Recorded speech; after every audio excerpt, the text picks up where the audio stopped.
সুপ্রিয় দর্শক, এই মুহূর্তের সবথেকে বড় খবর। দর্শক, আপনারা জানেন কাশ্মীরের পাহেলগ্রামে জঙ্গি হামলার ঘটনা নিয়ে এখনও পর্যন্ত ক্ষোভে ফুঁসছে গোটা দেশ। সকলের একটাই দাবি যে এই দোষীদের কঠোর থেকে কঠোরতম শাস্তি চাই। আর এই আবহে কাশ্মীরের জঙ্গি হামলার ঘটনার মাঝেই এবার বাবরি মসজিদ নিয়ে একেবারে বিস্ফোরক দাবি করলেন তৃণমূলের বিধায়ক হুমায়ুন কবির।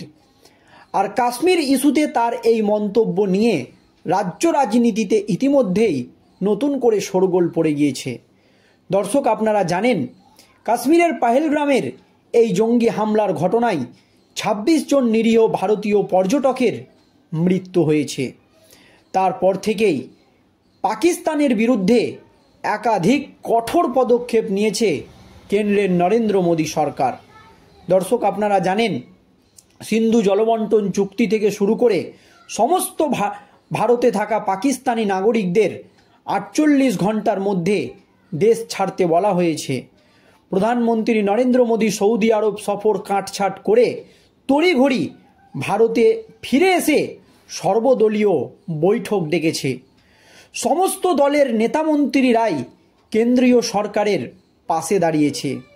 আর এই আবহে বাবরি মসজিদ নিয়ে একেবারে বিস্ফোরক দাবি করলেন তৃণমূল বিধায়ক হুমায়ুন কবির। যদিও কিছুদিন আগেই রাজ্যের বিরোধী দলনেতা শুভেন্দু অধিকারীকে নিয়ে ঠুসে দেব মন্তব্য করেছিলেন তৃণমূল বিধায়ক, জানিয়ে খোদ দলের মধ্যেই প্রশ্নের মুখে পড়েছিল হুমায়ুন কবির। খোদ মুখ্যমন্ত্রী মমতা ব্যানার্জি এই হুমায়ুন কবিরকে শোকজ করেছিলেন। তারপরেও হুমায়ুন কবির নিজের অবস্থানে দাঁড়িয়েছিলেন এবং বলেছিলেন যে তার আগে বা তার কাছে আগে দল নয়, আগে জাতিসত্তা। এই হুঁশিয়ারি কিন্তু দিয়েছিলেন হুমায়ুন কবির। তারপরেও দেখা যায়নি যে হুমায়ুন কবিরের বিরুদ্ধে তৃণমূল কংগ্রেস সেই রকম কোনো পদক্ষেপ নিয়েছে।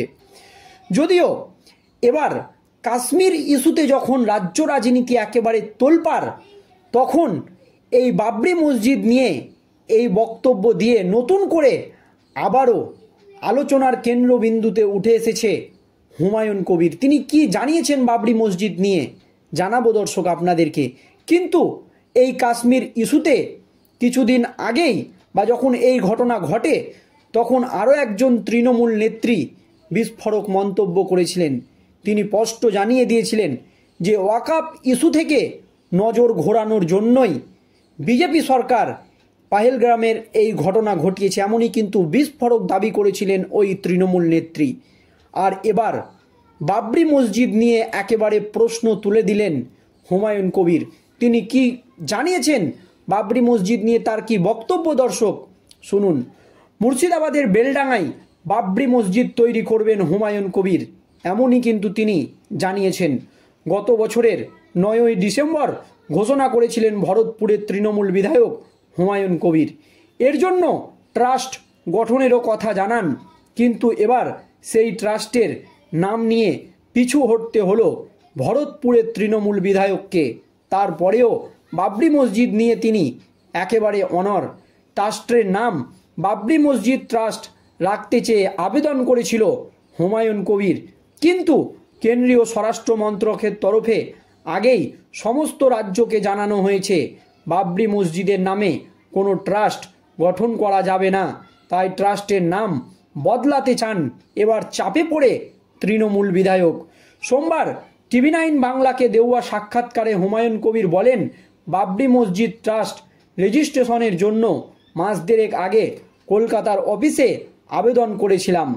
কেন্দ্রীয় স্বরাষ্ট্র মন্ত্রকের অধীনস্থ ওই অফিসের তরফে অফিসিয়ালি জানানো হয়েছে বাবরি মসজিদের নামে কোনো ট্রাস্ট করা যাবে না।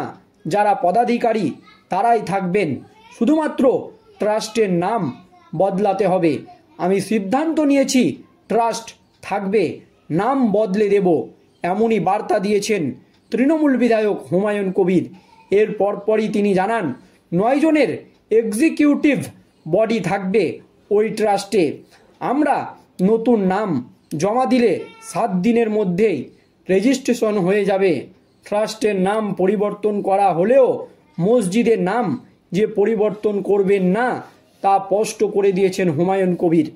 কেন্দ্রীয় স্বরাষ্ট্র মন্ত্রক পরিষ্কার জানিয়ে দিয়েছে যে বাবরি মসজিদের নামে কোনো ট্রাস্ট হবে না। আর বাবরি মসজিদ নামে একটি ট্রাস্ট গঠন করতে চেয়েছিল হুমায়ুন কবির, তবে তার সেই দাবি বা তার সেই আর্জি একেবারে খারিজ করে দেওয়া হয়েছে কেন্দ্রীয় স্বরাষ্ট্র মন্ত্রকের তরফে। তবে হুমায়ুন কবির জানিয়েছে যে বাবরি মসজিদের নামে যে ট্রাস্ট তার নাম পরিবর্তন করা হলেও মসজিদের নাম পরিবর্তন করা হবে না। এই হুঁশিয়ারি দিয়ে তিনি বলেন যে বাবরি মসজিদের যেটা নাম সেটা বাবরি মসজিদই থাকবে, তা স্পষ্ট করে দিয়েছেন হুমায়ুন কবির। তিনি বলেন 2025 সালে 6ই ডিসেম্বর বাবরি মসজিদের ভিত্তিপ্রস্তর স্থাপন করা হবে। সেদিনে বোর্ড এই বাবরি মসজিদই লেখা থাকবে। তিনি বলেছেন ট্রাস্ট পরিবর্তন হলেও যেদিন এর ভিত্তি প্রস্তর স্থাপন হবে সেই দিন সেই বোর্ডে বাবরি মসজিদই লেখা থাকবে। এর আগে হুমায়ুন কবির বলেছিলেন বাবরি মসজিদ তৈরির কাজ সম্পূর্ণ হতে 3 থেকে 5 বছর লাগবে। যখন কাশ্মীর ইস্যু নিয়ে রাজ্য রাজনীতি একেবারে তোলপাড়, তখন হুমায়ুন কবিরের এই বাবরি মসজিদের ঘটনা নিয়ে আবারও রাজ্য রাজনীতিতে নতুন করে শোরগোল পড়ে গিয়েছে। যখন দেশের মানুষ ন্যায্য বিচারের দাবিতে আন্দোলন করছে, প্রতিবাদ করছে, পথে নামছে, তখন হুমায়ুন কবির কিন্তু একেবারে বাবরি মসজিদ নিয়ে ব্যস্ত এবং বাবরি মসজিদ নিয়ে তিনি চরম বার্তা দিয়ে দিয়েছেন। কারণ কেন্দ্রীয় স্বরাষ্ট্র মন্ত্রকের তরফ থেকে বাবরি মসজিদ নামে তাকে ট্রাস্টের কোনো রকম অনুমোদন দেওয়া হয়নি। তারপরে হুমায়ুন কবির নিজের অবস্থান স্পষ্ট করে জানিয়ে দেয় যদিও ট্রাস্টের নাম পরিবর্তন করা হবে কিন্তু মসজিদের নাম বাবরি মসজিদই থাকবে। মুর্শিদাবাদের বেলডাঙায় বাবরি মসজিদ তিনি তৈরি করবেন। গত বছরের 9ই ডিসেম্বর ঘোষণা করেছিলেন ভরতপুরের তৃণমূল বিধায়ক হুমায়ুন কবির, আর এর জন্যই ট্রাস্ট গঠনের কথা জানান। কিন্তু এবার সেই ট্রাস্টের নাম নিয়ে পিছু হটতে হলো ভরতপুরের বিধায়ককে। ট্রাস্টের নাম বাবরি মসজিদ ট্রাস্ট রাখতে চেয়ে আবেদন করেছিলেন, কিন্তু কেন্দ্রীয় স্বরাষ্ট্র মন্ত্রকের তরফে আগেই সমস্ত রাজ্যকে জানানো হয়েছিল বাবরি মসজিদ নামে কোনো ট্রাস্ট গঠন করা যাবে না। তাই ট্রাস্টের নাম বদলাতে চান তৃণমূলের এই বিধায়ক। সোমবার TV9 বাংলাকে হুমায়ুন কবির বলেন বাবরি মসজিদ ট্রাস্টের রেজিস্ট্রেশনের জন্য মাস দেড়েক আগে কলকাতার অফিসে আবেদন করেছিলাম, কিন্তু কেন্দ্রীয় স্বরাষ্ট্র মন্ত্রকের অধীনস্থ ওই অফিসের তরফে আনঅফিসিয়ালি জানানো হয়েছে বাবরি মসজিদের নামে কোনো ট্রাস্ট করা যাবে না। যারা পদাধিকারী তারাই থাকবেন, শুধুমাত্র ট্রাস্টের নাম বদল হবে কিন্তু মসজিদের নামে কোনো রকম পরিবর্তন হবে না। এই বার্তাই কিন্তু দিয়েছেন হুমায়ুন কবির, জানিয়ে রাজ্য রাজনীতি একেবারে তোলপাড়। ধন্যবাদ।